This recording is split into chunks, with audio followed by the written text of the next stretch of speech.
Energi. Energi dapat diartikan sebagai kemampuan untuk melakukan usaha. Secara umum, energi dapat dibagi menjadi dua jenis. Energi kinetik. Energi kinetik adalah energi yang dimiliki oleh benda karena geraknya. Semakin cepat benda bergerak, semakin besar pula energi kinetik yang dimilikinya. Secara matematis energi kinetik dirumuskan sebagai berikut. X sama dengan mv, keterangan. X sama dengan energi kinetik Y. M sama dengan massa kg. V sama dengan kecepatan benda ms. 2. Energi potensial. Energi potensial adalah energi yang dimiliki benda karena kedudukannya. Ada dua jenis potensial, yaitu energi potensial gravitasi. Energi potensial gravitasi adalah energi yang dimiliki oleh benda karena kedudukannya dengan ketinggian. Misalnya, sebuah bola bermassa diangkat dari permukaan tanah hingga ketinggian dari tanah. Secara matematis, besarnya energi potensial ditulis dalam persamaan berikut. F sama dengan mj. Keterangan. F sama dengan energi potensial J. M sama dengan massa benda kg. G sama dengan percepatan gravitasi ms.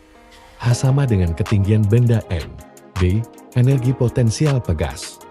Energi potensial pegas adalah energi potensial yang dimiliki benda karena sifat elastisitas benda. Besarnya energi potensial pegas ditulis dalam persamaan berikut. F sama dengan Kx. Keterangan. F sama dengan energi potensial J. K sama dengan konstanta pegas Nm. Kali sama dengan perubahan panjang pegas M. Energi mekanik. Energi mekanik adalah energi yang dihasilkan oleh benda karena sifat geraknya. Secara matematis, energi mekanik dituliskan sebagai berikut. M sama dengan X tambah X. Keterangan. M sama dengan energi mekanik J. X sama dengan energi kinetik J. F sama dengan energi potensial J. Hukum kekekalan energi mekanik. Bunyi dari hukum kekekalan energi mekanik, yaitu pada suatu sistem yang terisolasi, tidak ada gaya-gaya luar yang bekerja pada benda. Besarnya energi mekanik tidak berubah. M sama dengan F tambah X sama dengan konstan. Hukum kekekalan energi mekanik dinyatakan dalam persamaan. Tambah sama dengan tambah. MGH tambah MV sama dengan MGH tambah MV. 4. Energi panas. Energi termal. Kalor. Energi panas atau kalor dapat terjadi karena adanya pergerakan internal partikel penyusun dalam suatu benda. Energi tersebut berpindah dari suatu partikel yang bersuhu tinggi ke partikel yang bersuhu lebih rendah. Energi panas atau kalor dapat berpindah melalui 3 cara, yaitu konduksi adalah perpindahan panah secara merambat melalui penghantar panas. Misalnya tutup panci akan terasa panas saat digunakan untuk menutup panci saat memasak. Pakaian yang disetrika terlalu panas dapat terbakar atau berlubang. Besi yang dipanaskan lama-lama maka panasnya akan merata. Rasa panas saat memegang gelas yang berisi air panas, dan lain-lain. Konveksi adalah perpindahan panas yang terjadi secara mengalir, di mana perpindahan panas tersebut disertai adanya perpindahan zat perantara atau penghantar panas. Contohnya, asap yang dihasilkan oleh kendaraan bermotor, udara panas yang terjadi saat adanya kebakaran, minyak goreng mendidih saat dipanaskan di dalam panci atau wajan, dan lain-lain.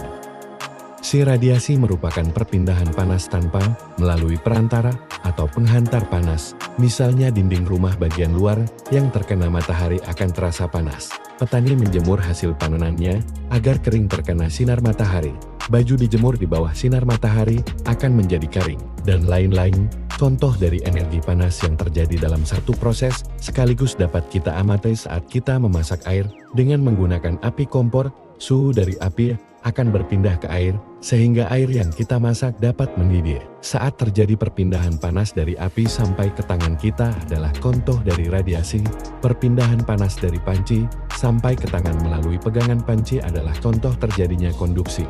Sedangkan mendidihnya air dalam panci merupakan contoh terjadinya konveksi. 5. Energi bunyi.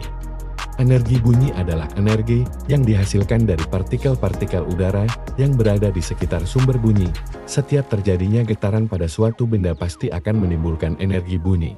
Namun tidak semua bunyi yang dihasilkan akan terdengar oleh telinga kita. Semakin kuat getaran yang dihasilkan oleh benda tersebut, maka akan semakin besar energi bunyi yang dihasilkan. Contohnya, saat kita memukul lonceng dengan keras, maka getaran yang dihasilkan akan besar, sehingga otomatis bunyi yang dihasilkan juga akan keras. 6. Cahaya. Energi cahaya adalah energi yang dihasilkan dari benda-benda yang memancarkan cahaya atau energi yang menghasilkan sumber cahaya. Contohnya adalah energi cahaya dari matahari dan cahaya yang keluar dari lampu. 7. Energi kimia. Energi kimia adalah yang terkandung dalam suatu zat yang membentuk proses reaksi kimia untuk selanjutnya diubah menjadi energi tertentu, atau dengan kata lain, energi kimia merupakan energi yang dilepaskan selama proses reaksi kimia. Contoh dari energi kimia adalah zat makanan yang kita makan akan bereaksi menjadi energi bagi tubuh.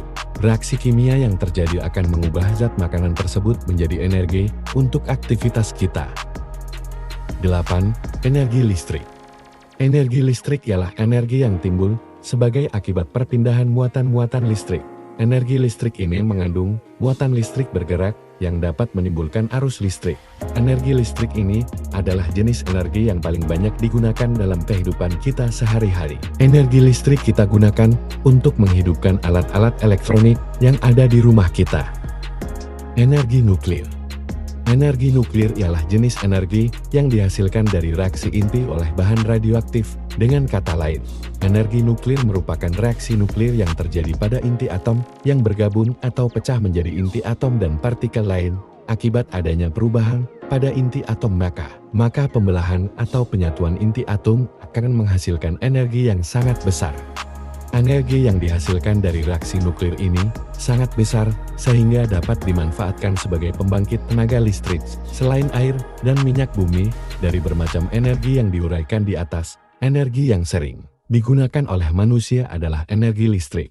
Energi listrik tersebut umumnya dari air dan minyak bumi. Kita tahu bahwa minyak bumi merupakan salah satu sumber energi tak terbarukan, sehingga akan habis apabila digunakan secara terus-menerus. Oleh karena itu, manusia membutuhkan energi alternatif yang ramah lingkungan, tidak menimbulkan dampak buruk terhadap alam, dan tidak berbahaya bagi manusia.